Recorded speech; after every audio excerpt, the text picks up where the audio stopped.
నమస్తే, welcome to Bharati TV. నేను Bapayya. Andhra Pradesh deputy CM Pawan Kalyan గురించి ఇప్పుడు అంతా కూడా గడిచిన 3-4 రోజుల నుంచి అటు సోషల్ మీడియాలోను మెయిన్ స్ట్రీమ్ మీడియాలోను తెగ చక్కర్లు కొడుతున్నాయి న్యూస్. ఆయన గురించి ఎక్కువ మాట్లాడుకుంటున్నారు. అసలు ఆయన గురించి అంత ఎక్కువగా మాట్లాడుకోవడానికి కారణం ఏంటి అంటే కనుక, పవన్ కళ్యాణ్ ఆ మధ్య కోనసీమ జిల్లాలో పర్యటించారు. రాజోలు ఆ ప్రాంతాల్లో పర్యటించి అక్కడి కొబ్బరి తోటలని పరిశీలించి ఏమన్నారంటే, కొబ్బరి తోటలకి తెలంగాణ నాయకుల దిష్టి తగిలిందేమో అన్నారు. అది ఆయన చేసిన పెద్ద తప్పు. అంటే తెలంగాణ నాయకుల దృష్టిలో, అలాగే రాజకీయ నాయకుల దృష్టిలో ఆయన మాట్లాడింది అతి పెద్ద తప్పు. సో అందుకే ఇప్పుడు ఆయన్ని అందరూ టార్గెట్ చేసేస్తున్నారు వరుసగా. అటు కవిత కావచ్చు, జగదీష్ రెడ్డి కావచ్చు, కోమటిరెడ్డి వెంకటరెడ్డి కావచ్చు, పొన్నం ప్రభాకర్ కావచ్చు, పేర్ని నాని కావచ్చు, వీళ్ళంతా టార్గెట్ చేస్తూ వచ్చారు పవన్ కళ్యాణ్ని. అందుకనే నేను పవన్ కళ్యాణ్ గారు దిష్టి తీయించుకోండి, మీరు టార్గెట్ అయ్యారు ఇలా నాయకులకి అని చెప్పేసి నేను టైటిల్ పెట్టున్నాను.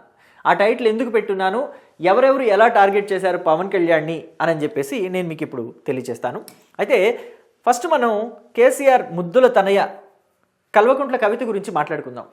కల్వకుంట్ల కవిత పవన్ కళ్యాణ్ వ్యాఖ్యల్ని తీవ్రంగా ఖండిస్తూ పక్క రాష్ట్రం వాళ్ళని అలా కించపరచకూడదు పవన్ కళ్యాణ్ గారు అని చెప్పేసి సుద్దులు చెప్పడం మొదలుపెట్టారు.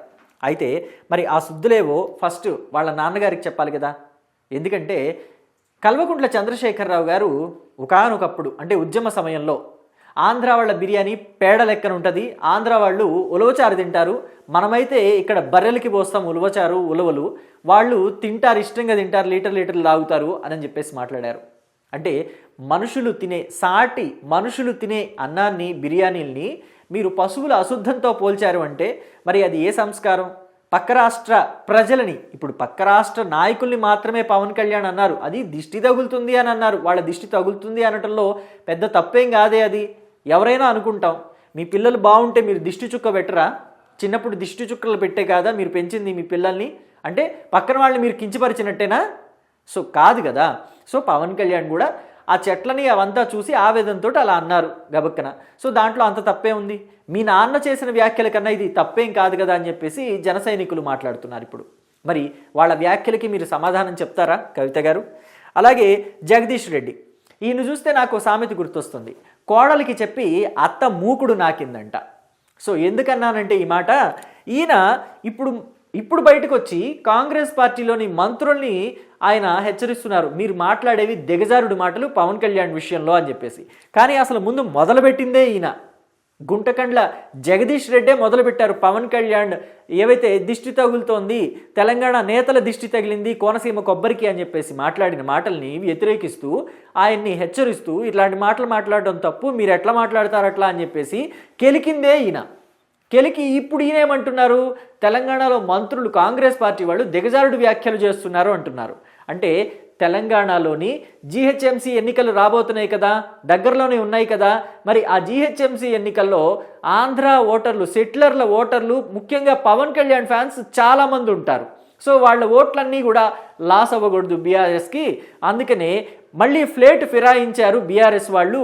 జగదీష్ రెడ్డి అందుకే తన టంగుని ట్విస్ట్ చేశారు, ఇటువైపు మార్చారు అని చెప్పేసి ఇప్పుడంతా జగదీష్ రెడ్డి గురించి మాట్లాడుకుంటున్నారు.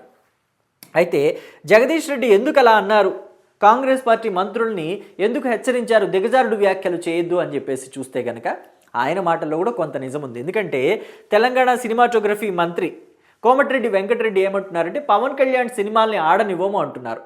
ఎందుకు ఆడనివ్వరు? ఎవరండి ఆపడానికి?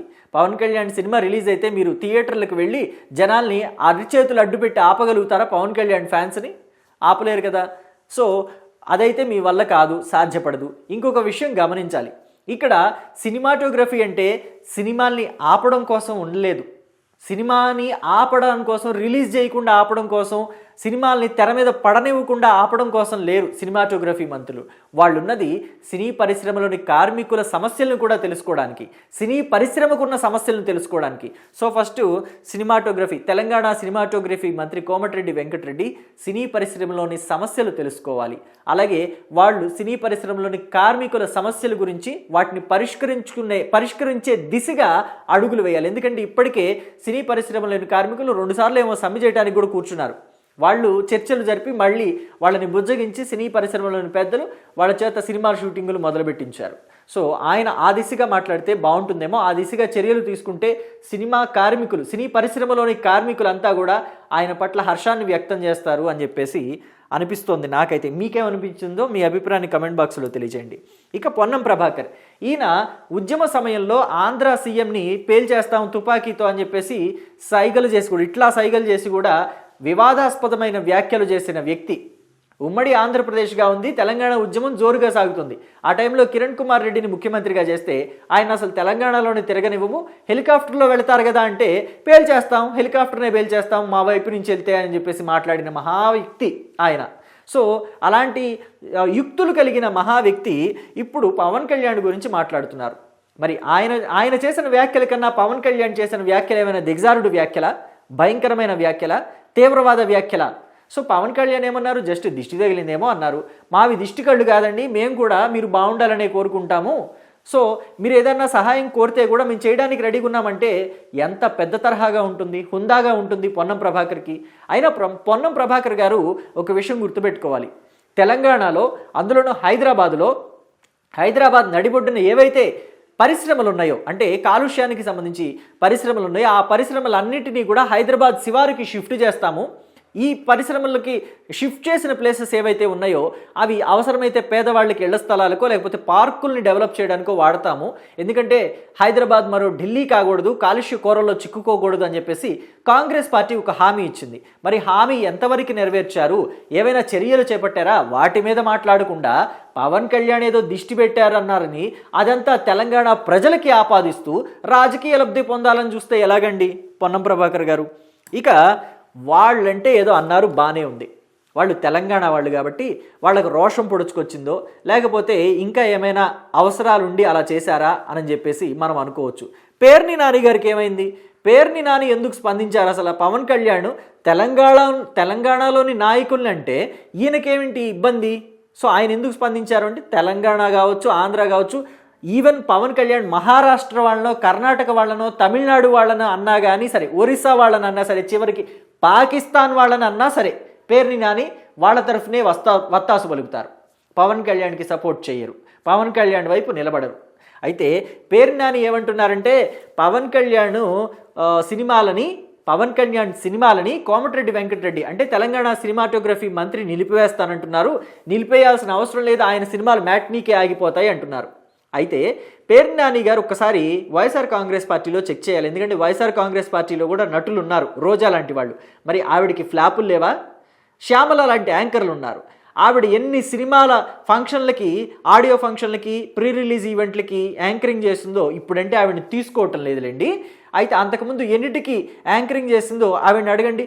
ఆవిడ యాంకరింగ్ చేసిన వాటిల్లో ఎన్ని సినిమాలు హిట్ అయినాయి, ఎన్ని సినిమాలు ఫ్లాప్ అయినాయి అని చెప్పేసి అడగండి. అంటే ఎందుకు అడుగుతున్నానంటే ఈ మాట, సినిమాలు అన్న తర్వాత హిట్లు ఫ్లాపులు సహజం. మెగాస్టార్ చిరంజీవికి ఫ్లాపులు ఉన్నాయి, బాలకృష్ణకి ఫ్లాపులు ఉన్నాయి, మాస్ అంటే గాడ్ ఆఫ్ మాసెస్ అంటారు బాలయ్యని, మరి ఆయనకి ఫ్లాపులు ఉన్నాయి. కింగ్ నాగార్జున అంటే ఇండస్ట్రీకి కింగులు అంటే ఆయన అంటారు నాగార్జునని, ఆయనకి ఫ్లాపులు లేవా? విక్టరీ వెంకటేష్ అంటారు, అంటే పేరులోనే విక్టరీ పెట్టుకున్నారు అని అంటారు. మరి విక్టరీ వెంకటేష్కి కూడా ఫ్లాపులు ఉన్నాయిగా, పేరులో విక్టరీ ఉంటే ఏమైంది, ఫ్లాపులు లేవా? అంటే సినిమా అన్న తర్వాత ఫ్లాపులు హిట్లు సహజం. పవన్ కళ్యాణ్కి కూడా అంతే, ఫ్లాప్ పడొచ్చు ఇవాళ, రేపు హిట్ అవుతే ఆయన హిట్ ఏ రేంజ్లో ఉంటుందో మీకు తెలీదా? గబ్బర్ సింగ్, అత్తారింటికి దారేది, ఇలాంటి హిట్ సినిమాలు అసలు ఇండస్ట్రీలో మళ్ళీ వస్తాయా? తీయగలరా ఎవరైనా? సో ఆ స్థాయి హిట్లు ఇవ్వగలిగే వ్యక్తి పవన్ కళ్యాణ్ కాబట్టి ఆయన ఎన్ని ఫ్లాపులు ఇచ్చినా ఆయన ఇప్పటికీ కూడా సినిమా చేస్తాను అంటే ఆయన ఇంటి ముందు నిర్మాతలు క్యూలు కడతారు. ఆయన అడిగినంత ఇవ్వడానికి, రెమ్యునరేషన్ ఇవ్వడానికి రెడీగా ఉంటారు సూట్ కేసులు పట్టుకొని. అవన్నీ మళ్ళీ వైట్ మనీ, బ్లాక్ మనీ కాదు, ఆయన వైట్గానే చూపించుకుంటారు. ఎందుకంటే ఆయన ట్యాక్స్లన్నీ పర్ఫెక్ట్గా కడతారు కాబట్టి. ఆయన మీద అలాంటి అవినీతి మరకలు కూడా లేవు పవన్ కళ్యాణ్ మీద. ఇకపోతే ఆయన పేర్ని నాని చేసిన మరో వ్యాఖ్యలు ఏంటంటే పవన్ కళ్యాణ్, లోకేష్ ఇద్దరు హెలికాప్టర్లో తిరుగుతున్నారు, కానీ ప్రభుత్వం దగ్గర నుంచి ఆ డబ్బులు తీసుకోలేదు, అంటే హెలికాప్టర్ల ఖర్చు ప్రభుత్వం దగ్గర నుంచి లేదు అని అంటున్నారు, తీసుకోలేదని అంటున్నారు. మరి ఎవరు పెట్టుకున్నట్టు ఆ ఖర్చు? పవన్ కళ్యాణ్ది, లోకేష్ది బ్యాంక్ అకౌంట్స్ బయట పెట్టండి అంటున్నారు. మరి జగన్మోహన్ రెడ్డి గారి బ్యాంక్ అకౌంట్లు అన్నీ బయట పెడతారా మీరు? మీ అధినేత కదా ఆయన బ్యాంక్ అకౌంట్లు బయట పెట్టిస్తారా? వైవి సుబ్బారెడ్డి బ్యాంక్ అకౌంట్లు బయట పెట్టిస్తారా? అలాగే మొన్న కేసుల్లో ఇరుక్కున్నారు కదా పరకామణి కేసుల్లో, భూమన కరుణాకర్ రెడ్డి బ్యాంక్ అకౌంట్లు బయట పెట్టిస్తారా? సరే వాళ్ళందరూ వద్దనుకోండి, పాపం మీ మాట వినరు, వాళ్ళ దగ్గర మీకు అంత వాల్యూ లేదనుకుందాం. సరే మీ అకౌంట్లు బయట పెట్టండి చిత్తశుద్ధిగా. మీకు ఎన్ని బ్యాంక్ అకౌంట్లు ఉన్నాయి, ఎన్ని ఆస్తులు ఉన్నాయి, మీ గోడౌన్లో ఎన్ని సంవత్సరాలు బియ్యం దాచారు, గవర్నమెంటు ఎంత డబ్బు ఇచ్చింది మీకు అద్దెకి, మీరు ఎంత డబ్బులు అంటే తీసుకున్నారు, అలాగే మీ గోడౌన్లో నుంచి ఎన్ని బస్తాల బియ్యం మాయమైనవి, ఇలాంటి వాటన్నిటి గురించి మాట్లాడండి. సో పదే పదే అవతల వాళ్ళని వేలెత్తి చూపించాలి అనుకుంటే మీ వైపు 10 వేళ్ళు చూపించే పరిస్థితి ఏర్పడుతుంది పేర్ని నాని గారు. ఆ విషయం మీరు గుర్తుపెట్టుకోవాలి. సో మీ బ్యాంక్ అకౌంట్లో బయట పెట్టడానికి రెడీగా ఉంటే వాళ్ళని అడగండి, బాగుంటుంది. పైగా ఇంకొక విషయం, ఇక్కడ జగన్మోహన్ రెడ్డి గురించి కూడా న్యూస్ వైరల్ అవుతుంది. అదేంటంటే పవన్ కళ్యాణ్ మీద ఇలాంటి వ్యాఖ్యలన్నీ కూడా చేయిస్తోంది చాటున ఉండి జగన్మోహన్ రెడ్డి అని చెప్పేసి. ఎందుకంటే అసలు పవన్ కళ్యాణ్ మీద అంతటి తీవ్ర స్థాయిలో విరుచుకుపడాల్సిన అవసరం కాంగ్రెస్ పార్టీలో వాళ్ళకి లేదు అని చెప్పేసి అంటున్నారు. ముఖ్యంగా కాంగ్రెస్ పార్టీలో మంత్రులు మాత్రమే కాదు, ఐడెంటిటీ క్రైసిస్తో బాధపడుతున్న చోటామోటా నాయకులు కూడా మాట్లాడుతున్నారు. సో కాబట్టి వాళ్ళ వెనుక ఉన్నది జగన్మోహన్ రెడ్డి అని చెప్పేసి కొంతమంది ఆరోపిస్తున్నారు. అయితే ఆ ఆరోపణలకి ప్రూఫ్ లేదు కాబట్టి అంటే వాళ్ళు గట్టిగా చెప్పలేకపోతున్నారు. కానీ వాళ్ళ అనుమానం మాత్రం ఉంది, జగన్మోహన్ రెడ్డి చేయిస్తున్నారు అని చెప్పేసి. ఎందుకంటే జగన్మోహన్ రెడ్డికి ఇంకా కాంగ్రెస్ పార్టీలోని కొంతమంది నాయకులతో సత్సంబంధాలు ఉన్నాయి, అలాగే బీఆర్ఎస్ నాయకులతో అయితే చాలామందితోటి మంచి సంబంధాలు ఉన్నాయి. కాబట్టి జగన్మోహన్ రెడ్డే వాళ్ళ వెనుక ఉండి నడిపిస్తున్నాడు అని చెప్పేసి, అంటే వాళ్ళ చేత మాట్లాడిస్తున్నారని చెప్పేసి వ్యాఖ్యలు ఉన్నాయి. కానీ వీటికైతే ఆధారాలు లేవు. కానీ వైఎస్ఆర్ కాంగ్రెస్ పార్టీలో సంబంధించిన సోషల్ మీడియాలో గత 4-5 రోజుల నుంచి కూడా పవన్ కళ్యాణ్ ఎప్పుడైతే ఈ వ్యాఖ్యలు చేశారో అప్పటి నుంచి కూడా పవన్ కళ్యాణ్ మీద ట్రోలింగ్ మొదలైంది. అయినా కందకలేని దురద కత్తిపేటకి ఎందుకని తెలంగాణ ప్రజలు ఏవైతే సోషల్ మీడియాలు రన్ చేసుకుంటారో వాటిల్లో పెట్టని ఈ పవన్ కళ్యాణ్ పోస్టులు లేకపోతే పవన్ కళ్యాణ్ కామెంట్స్కి సంబంధించి వాళ్ళు వ్యతిరేకించిన దాన్ని ఇక్కడ ఆంధ్రప్రదేశ్లో వైఎస్ఆర్ కాంగ్రెస్ పార్టీకి సంబంధించిన సోషల్ మీడియా వాళ్ళు వ్యతిరేకిస్తున్నారు. అదేంటో నాకైతే అర్థం కాలేదు. ఒకవేళ మీకు అర్థమైతే మీ అభిప్రాయాన్ని కామెంట్ బాక్స్లో తెలియచేయండి. అందుకని నేనైతే ఏమన్నానంటే కందకలేని దురద కత్తిపేటకి ఎందుకు, తెలంగాణ ప్రజలకి లేదు ఈ విషయంలో ఎక్కడా కూడా. తెలంగాణ ప్రజలు ఎక్కడా కూడా పవన్ కళ్యాణ్ని వ్యతిరేకించడం లేదు, పవన్ కళ్యాణ్ వ్యాఖ్యల్ని వ్యతిరేకించడం లేదు. ఆయన అన్నది తెలంగాణ నాయకుల్ని మాత్రమే, అందులోనూ అందరినీ కాదు కొంతమందిని మాత్రమే. సో మరి తెలంగాణ ప్రజలెక్కడా పవన్ కళ్యాణ్ని వ్యతిరేకించలా, ఆంధ్ర ప్రజలెక్కడా పవన్ కళ్యాణ్ని వ్యతిరేకించలా. కేవలం కొన్ని పార్టీలకు సంబంధించిన సోషల్ మీడియా కార్యకర్తలు వాళ్ళు మాత్రమే పవన్ కళ్యాణ్ వ్యాఖ్యల మీద వ్యతిరేకతని వ్యక్తం చేస్తున్నారు. సో మరి అలాంటి వ్యతిరేకత మీద లేకపోతే అలాంటి రాజకీయం మీద మీరేమంటారో మీ అభిప్రాయాన్ని కమెంట్ బాక్స్లో తెలియచేయండి. Thank you.